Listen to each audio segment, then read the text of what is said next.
Assalamualaikum warahmatullahi wabarakatuh. Kembali lagi di channel kelas online bersama saya Rizky Muhammad Ramdan. Kali ini kita akan melanjutkan sesi materi kita, yaitu tentang HTML. Nah, di sesi ini kita akan masuk ke dalam sebuah materi tabel ya. Tabel. Nah, jadi di dalam sebuah HTML itu ada yang namanya tabel. Nah, mungkin kalian sudah nggak asing lagi dengan namanya tabel. Jadi tabel itu berfungsi sebagai tempat untuk menyimpan sebuah data ya, entah itu datanya berupa contoh, misalkan berupa data siswa, atau misalkan data guru, atau misalkan data-data yang lain yang memang dibuat dengan menggunakan tabel. Nah, mungkin sebelum ke HTML, kalian pasti sering membuat sebuah tabel di dalam sebuah Microsoft Excel. Nah, di dalam HTML pun sama ya. Jadi di dalam HTML itu ada yang namanya tabel. Ini sama sebetulnya untuk isinya. Nah, jadi di dalam sebuah HTML itu mempunyai tabel. Yang pertama pasti ada yang namanya row. Row itu untuk baris ya. Lalu ada lagi yang namanya data. Data itu untuk isinya. Lalu tentunya ada yang namanya tabelnya. Nah, jadi sama seperti di Microsoft Excel, ada yang namanya row dan ada yang namanya data. Nah, kalau misalkan di Microsoft Excel, kalau misalkan di baris 1, misalkan row 1, ketemu dengan si datanya itu dibatasi oleh yang namanya cell. Ya, kita akan coba masuk ke implementasi dari pembuatan tabel tersebut.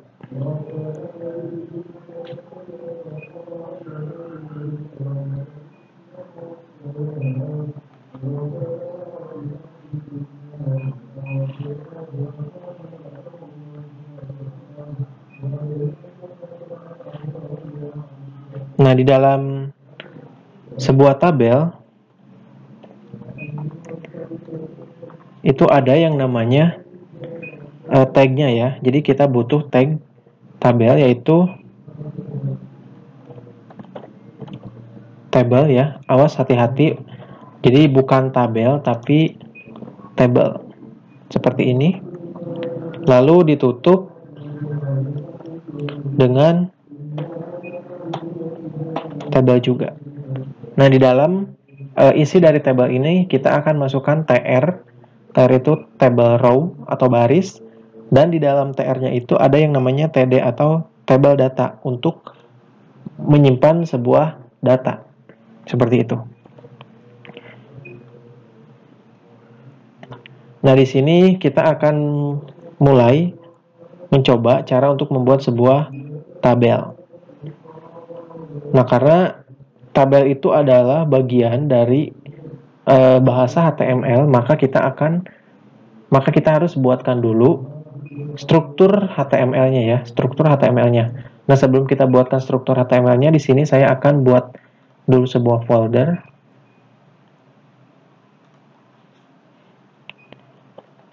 Belajar. Nah, folder ini misalkan saya tarik, lalu simpan di Sublime-nya. Lalu saya klik kanan New File. Misalkan di sini saya simpan dengan nama belajar. Ingat ya, kalau untuk membuat sebuah file dengan HTML itu harus ekstensinya .html. Saya save. Nah, setelah ini baru bisa dibuatkan struktur dasar dari HTML-nya. Jadi kalau misalkan kalian belum membuat sebuah file dengan ekstensi HTML itu tidak bisa langsung membuat sebuah struktur dasar dari HTML-nya. Sekarang kita akan buat dulu. Ini saya beri komentar ya, supaya ini sebagai catatan kalian. Kita akan belajar membuat tabel. Seperti ini. Nah, jadi cara untuk membuat tabel itu kita harus mempunyai yang namanya tag tabelnya. Oke, kita di sini buat aja HTML. Nah, untuk text editor itu tidak usah ribet-ribet membuat membuat struktur HTML satu persatu. Nah, kita cukup mengetikkan HTML lalu klik tab. Maka akan dibuatkan struktur dari HTML itu. Misalkan title atau judulnya belajar. Nah, di dalam body kita akan buatkan tag dengan nama table seperti ini. Yang di dalamnya itu ada tr. Nah, jadi tr itu adalah table row ya, untuk baris. Dan di dalam tr-nya kita sisipkan td untuk membuat data atau sel disebutnya. Seperti ini, misalkan ini baris 1 kolom 1. Lalu misalkan saya buat lagi di sini td lagi baris 2 baris 1 kolom 2 misalkan. Lalu saya buat lagi di sini td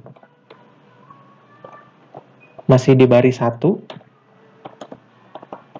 kolom 3. Nah, kalau misalkan saya save, lalu cara menjalankan codingan si HTML itu, kalian bisa klik langsung di sini.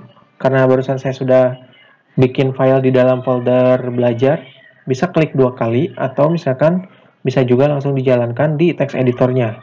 Caranya klik kanan, lalu open in browser. Nah, seperti ini ya. Di sini ada baris 1, misalkan saya tambahkan lagi nih di sini. Ini saya copy aja. Jadi ceritanya saya punya 2 tr atau 2 baris. Berarti ini saya ganti dulu. Ini baris kedua, ini baris kedua, ini baris kedua. Saya save, saya refresh. Nah, saya perbesar dulu. Nah, di sini sudah ada ya. Ini baris 1, kolom 1, baris 2, kolom 2, dan yang lainnya. Ini ada baris 2, kolom 1, sampai baris 2, kolom 3. Nah, jadi di sini saya mempunyai 2 baris. Lalu, selnya atau datanya itu saya mempunyai 3 sel atau 3 data. Ada kolom 1, kolom 2, dan kolom 3. Nah, yang jadi pertanyaannya, kan biasanya tabel itu ada garisnya. Nah, kenapa di sini tidak ada? Karena sebetulnya untuk membuat sebuah garis itu kita membutuhkan yang namanya CSS. Karena kita belum belajar yang namanya CSS, kita akan tembak dulu di sini si garisnya agar supaya muncul di sini ya. Caranya itu di tabelnya kita buat sebuah atribut dengan nama border. Ini saya tambahkan lagi di sini nih. Tambahkan komen sebagai catatan. Kita akan buat apa saja yang ada di dalam atribut dari si tabelnya. Yang pertama kita bisa menambahkan atribut border seperti ini. Lalu kita juga bisa membuat atribut cell padding. Lalu kita juga bisa membuat atribut yang namanya cell spacing. Nah, jadi border ini untuk ketebalan garis, cell padding ini untuk apa ya, untuk supaya dari baris satu ke baris lainnya itu agak sedikit ada jarak seperti itu. Lalu sel spacing ini untuk memberikan ruang yang lebih dari si selnya ya, atau si datanya. Misalkan kita tambahkan di sini table bordernya itu 1. Kalau saya save, lalu saya refresh, nah di sini sudah ada garisnya seperti ini.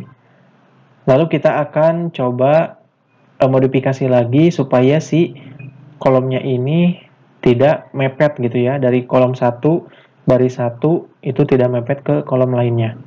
Caranya kita tambahkan lagi atribut cell padding.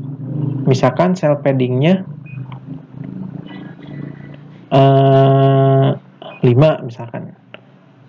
Saya save, lalu saya refresh lagi. Nah, jadi untuk cell padding ini memberikan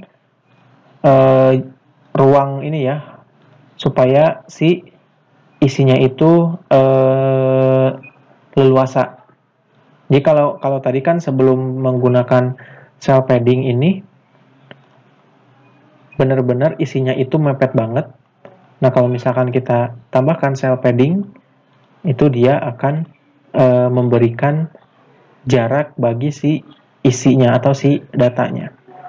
Nah, kalau misalkan saya kasih cell spacing, misalkan cell spacingnya saya berikan 1, saya save, lalu saya refresh. Nah, maka akan dibuatkan dari baris 1 nih, yang ini ya, dari kolom 1 ke kolom lainnya itu jaraknya diberikan 1 pixel. Kalau misalkan saya ganti menjadi 10, lalu saya save, maka akan tebal. Nah, jadi seperti itu. Biarkan ini 0 aja. Nah, supaya seperti ini.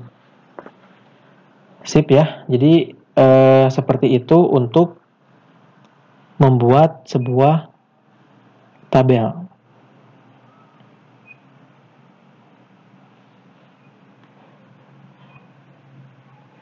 Mungkin itu saja yang bisa saya sampaikan di video mengenai tabel ini.